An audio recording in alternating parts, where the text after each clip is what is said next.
अनुवाद श्रील एसी भक्तिवेदांत स्वामी श्रील प्रभुपाद के वरिष्ठ शिष्यों द्वारा।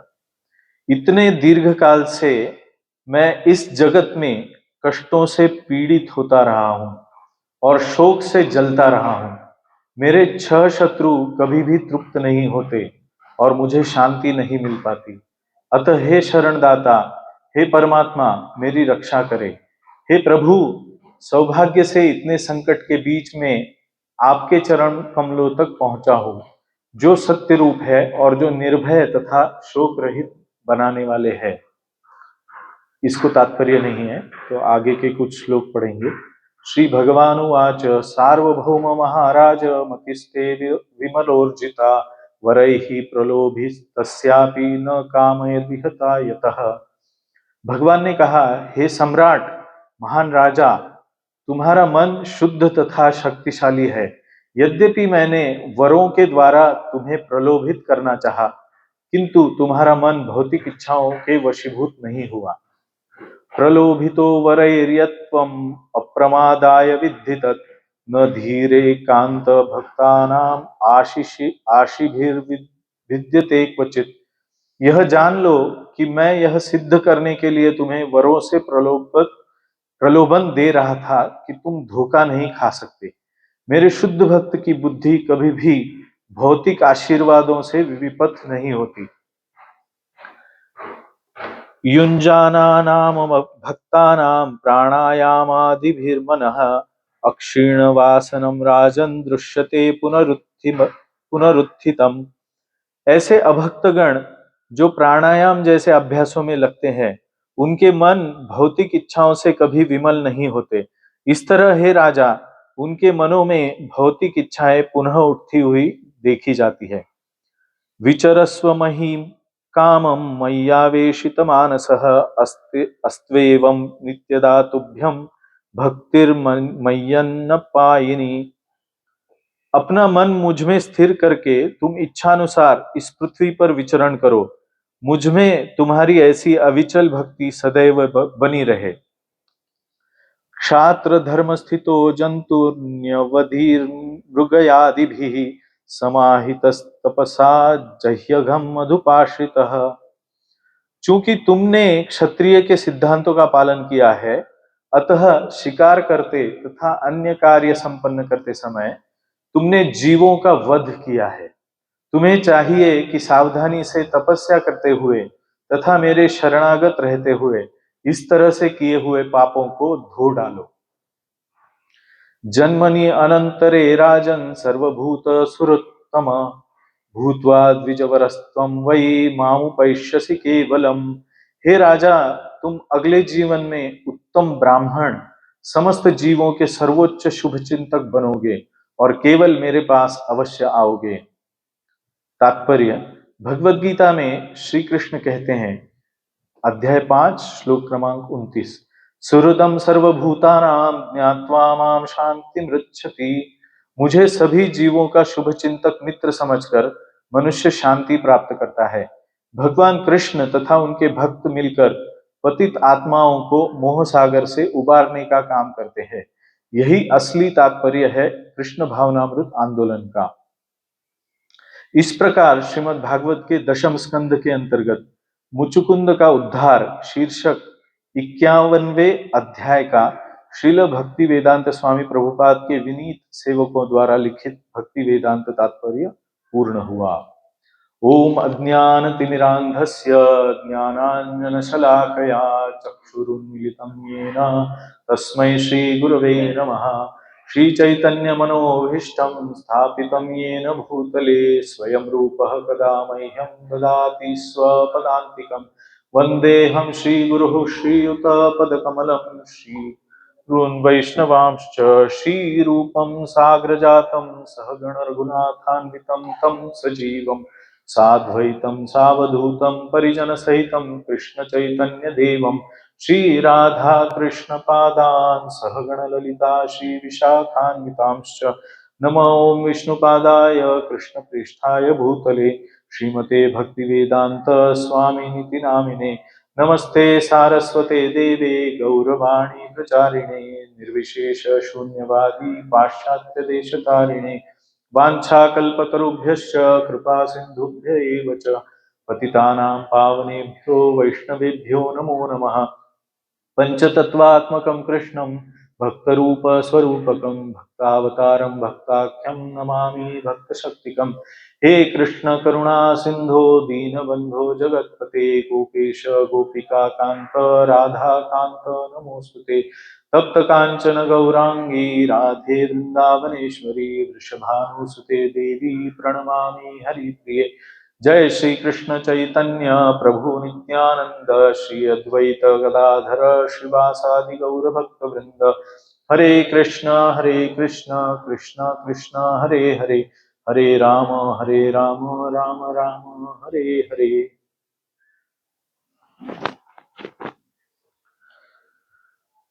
हरे कृष्णा। तो आज के इस प्रातःकालीन श्रीमद् भागवत कथा में आप सब भक्तों का स्वागत है।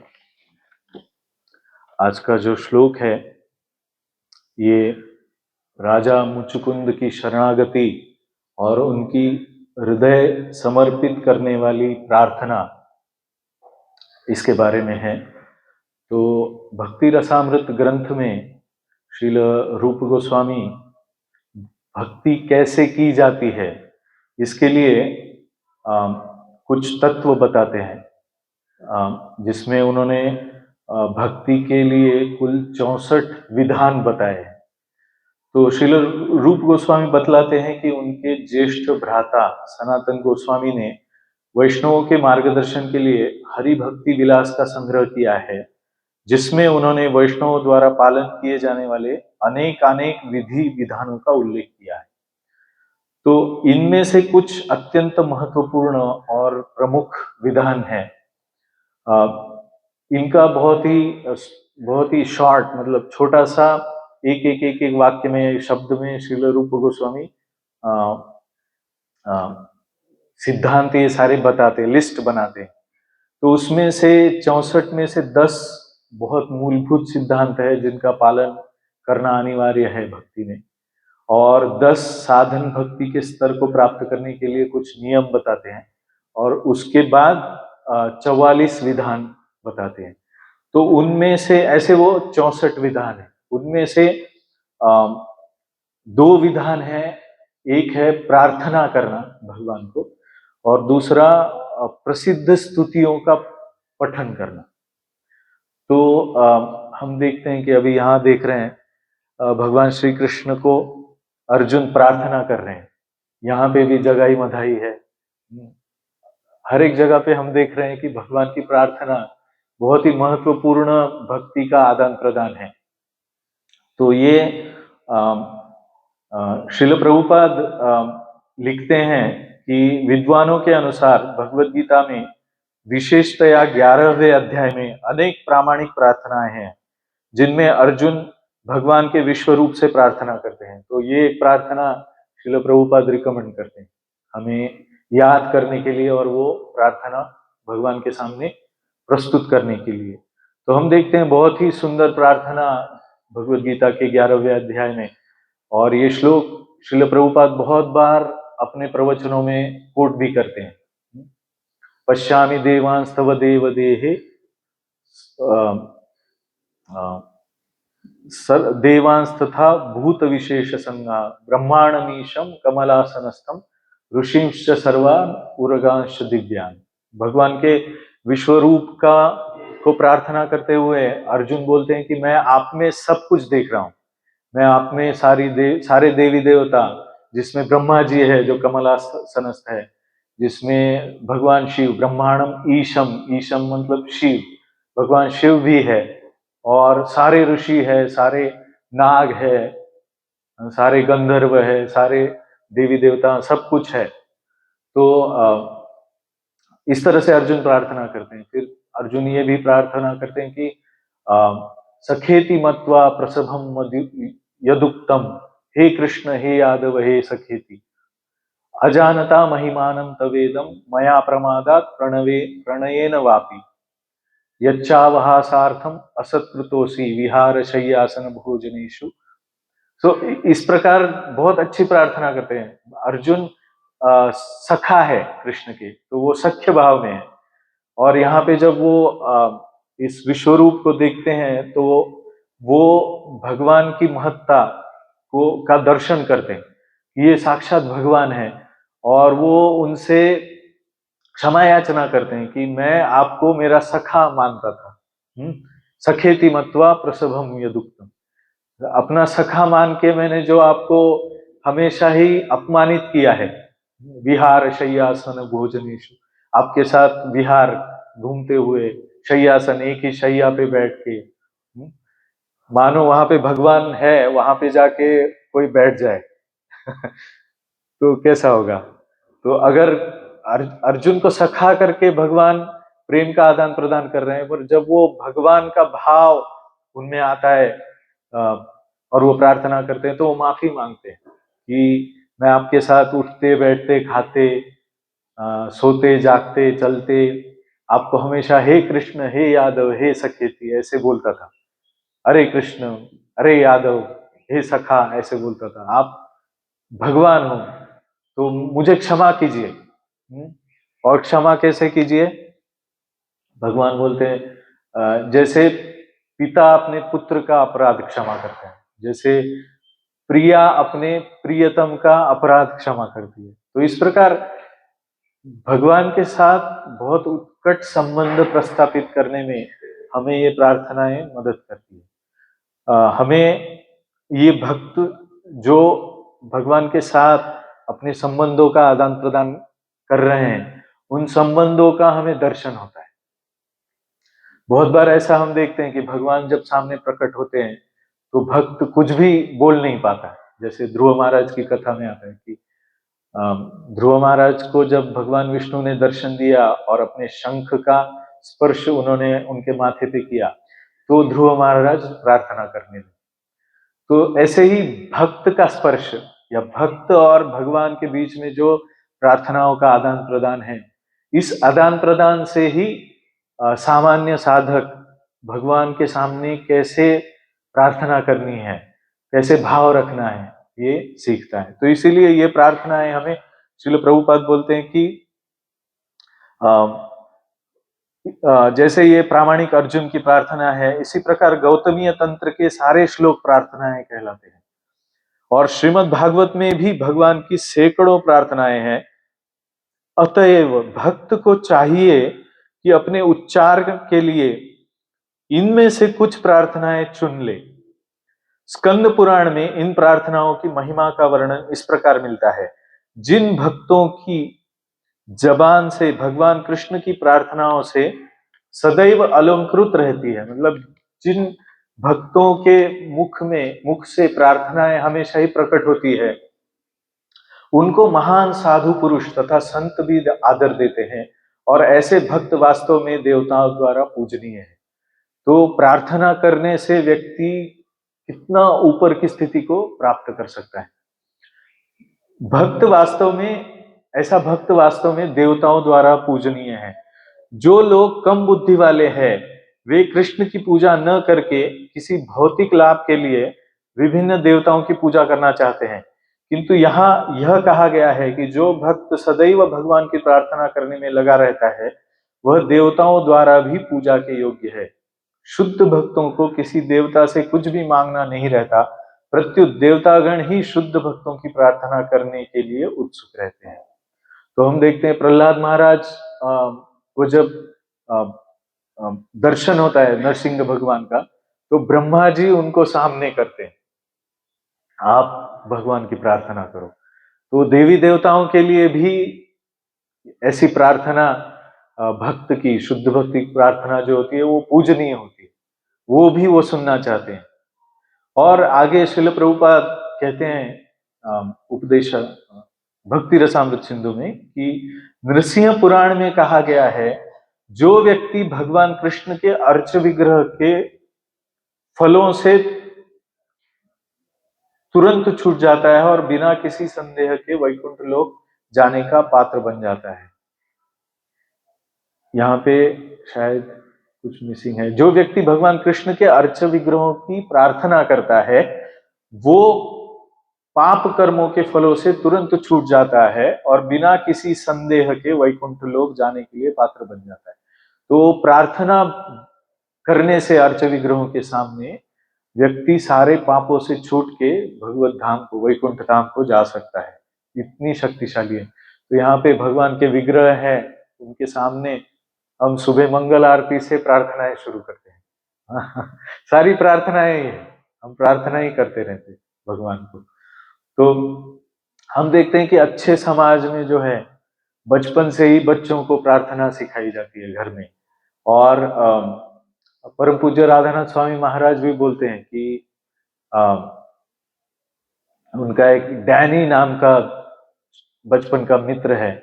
तो जब महाराज 7 साल के होते हैं तो वो डैनी कुछ उनको दिखाता है, अपने घर में बॉम्ब दिखाता है और कुछ खराब तस्वीरें दिखाता है। तो उसके बाद डैनी रिची मतलब महाराज को बोलता है कि तुम्हें पता है रिची, मेरे माँ और पिताजी तुमसे द्वेष करते हैं। तो ये सुन के रिची को बहुत बुरा लगता है कि मेरा क्यों द्वेष करते हैं, क्योंकि तुम ज्यू हो इसलिए तुम्हारा द्वेष करते हैं। और फिर वो बच्चा बोलता है कि तुम्हारा द्वेष मेरे माँ और पिता ही नहीं, भगवान भी तुम्हारा द्वेष करते हैं। तो रिची छोटा सा बच्चा 7 साल का बहुत दुखी हो जाता है और अपने माँ से जाके पूछता है, माँ क्या भगवान मुझसे द्वेष करते हैं? तो उनकी माँ समझाती है कि बेटा भगवान किसी से द्वेष नहीं करते, भगवान सबसे प्रेम करते हैं। तब वो अपने बेडरूम में जाके भगवान को एक प्रार्थना अर्पण करते हैं। तो वो बोलते हैं कि मेरे मन में जो भी गुप्त बातें थी, मुझे जो भी दुख हुआ था, मैंने बहुत कम आवाज में मुझे नींद आने तक भगवान को प्रार्थना अर्पित की। प्रार्थना करते वक्त मुझे एक आश्रय की अनुभूति हुई और मुझे कोई तो मेरी प्रार्थना सुन रहा है ऐसे लगा। ऐसे श्री श्री राधा गोविंद देव भगवान की जय, श्री श्री राधा विजय गोविंद भगवान की जय, श्री श्री गौर निताई की जय। तो महाराज बोलते हैं रिची कि मुझे ऐसी अनुभूति हुई कि मानो मेरी प्रार्थना सुनी जा रही है, कोई तो है जो मुझे सुन रहा है और उस भगवान ने मेरी सुन ली है और वो मेरे साथ ही है और इस पर उनका पूरा अटूट विश्वास होता है। फिर भी वो बोलते हैं कि मेरे मन में बहुत ही सारे परमेश्वर के बारे में, भगवान के बारे में बहुत सारे डाउट्स थे, शंकाएं थी। तो वो कोई व्यक्ति है कि कोई ऐसी कोई जैसे कोई आकाश में बड़ा बादल होता है, ऐसा कोई है, या कोई लाइट है, या कोई अंधकार है, क्या है, शैडो है। तो ऐसे वो नहीं जानते थे कि क्या है भगवान, परंतु प्रार्थना करना भगवान को, वो आगे जाके ये भी कहते हैं कि उनके जू लोगों में जो रेबोआय करके होते हैं वो भी प्रार्थना करते हैं। तो उनकी प्रार्थना का वर्णन भी महाराज करते हैं कि वो बहुत गहरी प्रार्थना करके उनके आंखों में आंसू आ रहे थे।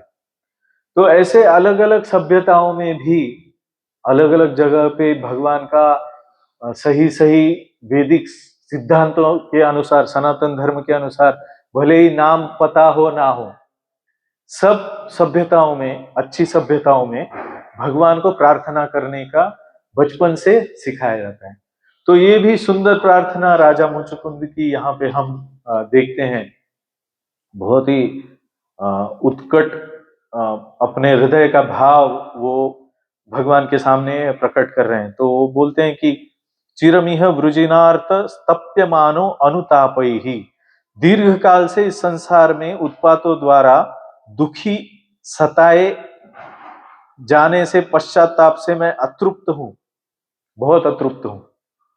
तो मुझे एक महाराष्ट्र के श्री राम भगवान के भक्त संत समर्थ रामदास जी का एक की सुंदर प्रार्थना है, करुणाष्टक करके प्रसिद्ध है, वो हमने कभी सुनी थी। वो यहाँ पे जो शब्द आया है अनुतप्त, तो वो करुणाष्टक में वो कहते हैं, बहुत ही सुंदर प्रार्थना उनकी है कि अनुदिन अनुतापे तापलो राम राया, परम निद दयाळा नीरसी मोह माया, अचपळ मन माझे नावरे आवरिता, तुझ विण क्षीण होतो धाव रे धाव आता। बिल्कुल राजा मुचुकुंद के जैसे ही भाव इसमें प्रकट हुए। और ये श्रीमद् भागवत की ही प्रार्थना मानो। एक सामान्य व्यक्ति को तो अभी ये श्लोक गाते गाते तो गा ही नहीं पा रहे थे, कुछ शब्द आ ही नहीं रहते। तो एक सामान्य व्यक्ति जो देहात में है, संत आते हैं और यही प्रार्थना एक सुंदर शब्दों में इस तरह से हर जगह पे, हर कोने में जितने भी संत हुए हैं सब देते हैं। भजन रहित रामा सर्व ही जन्म गेला, स्वजन जन धनाचा व्यर्थ म्या स्वार्थ केला, रघुपती मती माझी आपुलीशी करावी, सकळ त्यजुनी भावे कास तुझी धरावी। कितना सुंदर है, सेम प्रार्थना है, वही प्रार्थना है कि मेरा पूरा जन्म भजन रहित गया, मैं अनुदिन मतलब हर दिन इन तापों से, त्रय तापों से, आध्यात्मिक, अधिभौतिक, अधिदैविक क्लेशों से तप रहा हूं। हे भगवान राम, आप परम दीन दयाल, मेरी इस मोह माया को निकालिए। मेरा मन जो है वो बहुत चंचल है और मुझसे वो मन बिल्कुल ही मेरे नियंत्रण में नहीं है, और अब मैं थक गया हूं और आप ही भाग के आओ।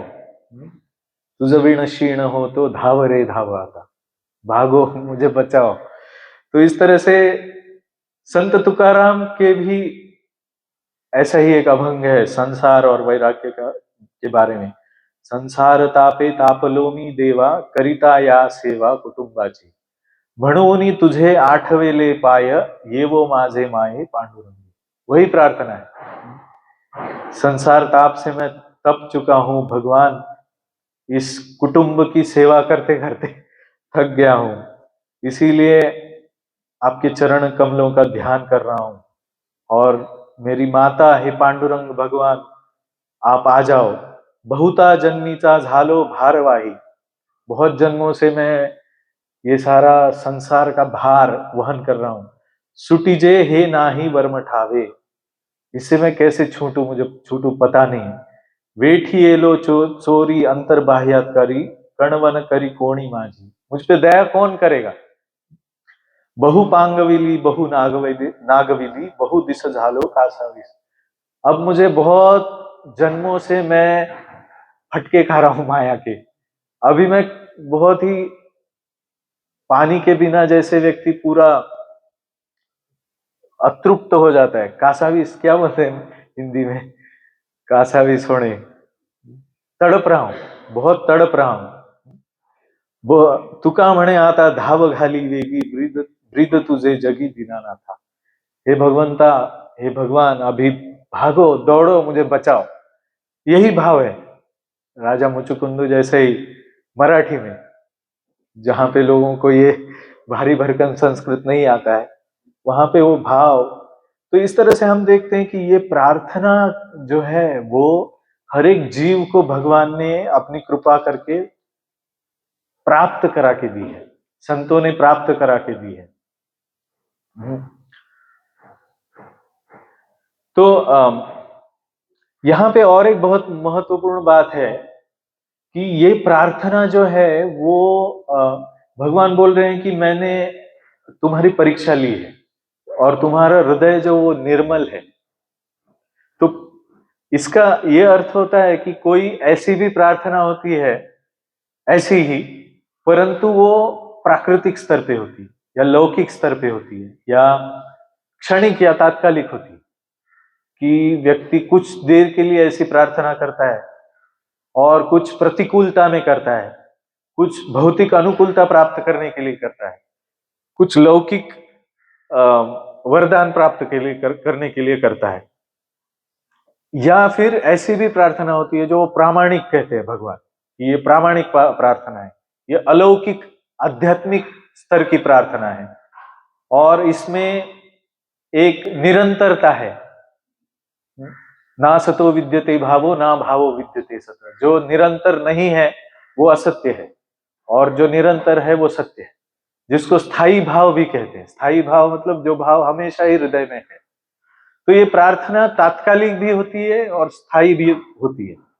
तो साधक को इन प्रार्थनाओं को तात्कालिक स्तर से ऊपर उठा के सिद्ध करनी पड़ती है, उसको तात्कालिक लौकिक से अलौकिक स्तर पे, नित्य स्तर पे लेके जाना पड़ता है। तो ऐसी प्रार्थना श्री चैतन्य महाप्रभु अपनी माँ को कहते हैं कि ऐसी प्रार्थना जो है, ऐसी ही इसी भाव की प्रार्थना जो है, हर एक मनुष्य जन्म लेने वाला जीव जो थोड़ा प्रगत है अपनी बुद्धिमत्ता में, वो गर्भ में करता है। तो गर्भस्थ शिशु की प्रार्थना, ये बहुत सारे चैतन्य भागवत में है, भगवान चैतन्य महाप्रभु स्वयं बताते हैं अपनी माँ को, और ऐसी प्रार्थना भागवतम में और गरुड़ पुराण में वगैरह आती है। तो हम जीवों ने गर्भ में ये प्रार्थना भगवान को की है ऐसी, और ये प्रार्थना कुछ श्लोक मैं पढ़ना चाहता हूं जो बहुत सुंदर है। इसे हम जान ले कि हम कैसे इस जीवन को प्राप्त करते हैं, और इस जीवन की शुरुआत में ही हमने भी ऐसी प्रार्थना की है। इसका वर्णन बहुत सुंदर आता है कि गरुड़ पुराण में कहा गया है कि ये जो गर्भस्थ शिशु है, इसकी पीठ जो है और गर्दन एक कुंडलाकार आकृति में गर्भ में स्थित होती है। जैसे उसको ऐसा किसी ने आपको मरोड़ के पूरा ऐसे धनुष की तरह अंदर बिठा दिया हो, तो वो बहुत ही दुखदाई स्थिति होती है। और वो गर्भस्थ शिशु वो हिलडुल नहीं सकता, पूरी तरह से असमर्थ एक पिंजरे में स्थित होता है और अपने सिर को पूरी तरह से ऐसे दबाए हुए पड़ा रहता है वो गर्भस्थ शिशु। तब यहाँ पे दिया है लब्ध स्मृति दैवात कर्म जन्म शतोद्भवम, उसे स्मृति आती है अपने 100 जन्मों की, 100 जन्मों की स्मृति उसे आती है। स्मरण दीर्घम अनुश्वासम शर्म किम नाम विंदते, वो लंबे श्वास लेता है और उसे उस स्थिति में कोई भी सुख प्राप्त नहीं होता है। उसे याद आता है 100 जन्म के सारे मिजरीज याद आते हैं उसको। उसके बाद कहा गया है कि आरभ्य सप्तमान मासान लब्ध बोधोपि वेपिता, 7 महीने के बाद उसे बोध प्राप्त होने लगता है, उसे समझ प्राप्त होने लगती है। और नैकस त्रास्ते सूति वातिर विष्ठा भूरीव सोदरः, 7वें महीने के आरंभ से ही सभी जन्मों के कर्मों का ज्ञान हो जाने पर भी वह प्रसूति वायु के द्वारा चलित होकर विष्ठा में उत्पन्न उसके साथ सहोदर मतलब उसी उदर में जो स्थित होते हैं, उनमें बहुत सारे कीड़े मकोड़े होते हैं, जीव जंतु होते हैं, उनके साथ ही वो पड़ा रहता है उसमें। तो उस वक्त भगवान विष्णु कहते हैं कि जीव प्रार्थना करता है भगवान को कि छुड़ाने के लिए संकट से। तो जीव उवाच श्रीपतिम जगदाधारम अशुभ क्षय कारकम व्रजामि शरणम विष्णुम शरणागत वत्सलम। तो जीव कहता है कि हे लक्ष्मी के पति श्रीपति, हे जगत के आधार तथा अशुभ का नाश करने वाले, अशुभ क्षय कारकम, तथा शरण में आए हुए जीवों के प्रति वात्सल्य रखने वाले भगवान विष्णु, मैं आपकी शरण में आता हूं। तो वो वहां पे शरण में आता है भगवान, हम शरण में लेते हैं भगवान को, सरेंडर, शरणागत होते हैं। त्वन् माया मोहितो देहे तथा पुत्र कलत्र के अहम ममाभिमानेन गतोहम नाथ संस्कृतिम, मैं अहम मम, मेरा और मैं और मेरा इस चक्कर में, इस जन्म मृत्यु के चक्र में फंस चुका हूं। मैं हर बार आपकी माया से मोहित होकर पुत्र पत्नी आदि में आसक्त होके जन्म मृत्यु के चक्कर में घूमता रहता हूं। इसीलिए कृतम परिजनस्यार्थे मया कर्म शुभाशुभम एकाकी तेन दग्धोहम गतास्ते फल भागिनः। मैं अपने परिजनों के द्वारा उनके प्रसन्नता के उद्देश्य से शुभ और अशुभ कर्मों में लिप्त रहता हूं और उन कर्मों के कारण मैं अकेला ही जलता रहता हूं। उन कर्मों के फल भोगने वाले पुत्र कलत्रादि अलग हो गए हैं। अभी मैंने 100 जन्म लिए, कितने सारे लोगों की सेवा की इतने जन्मों तक, अभी मैं जल चुका हूं इन सब से, बर्न्ड आउट। यदि योन्याः प्रमुच्येहम तत्स्मरिष्ये पदम तव तमुपायम करिष्यामि येन मुक्तिं व्रजाम्यहम। देखिए वो प्रॉमिस कर रहे हैं, यदि इस गर्भ से निकलकर मैं बाहर आऊं तो फिर आपके चरणों का स्मरण करूंगा और ऐसा उपाय करूंगा जिससे मुक्ति प्राप्त करूं। शरणागत होके एक वचन दिया है गर्भ में हमने। उसके बाद वो बोलता है कि जिस दीन दयालु परमात्मा ने मुझे इस प्रकार का विशेष ज्ञान दिया है, मैं उन्हीं के शरण ग्रहण करता हूं जिससे मुझे पुनः संसार के चक्कर में न आना पड़े।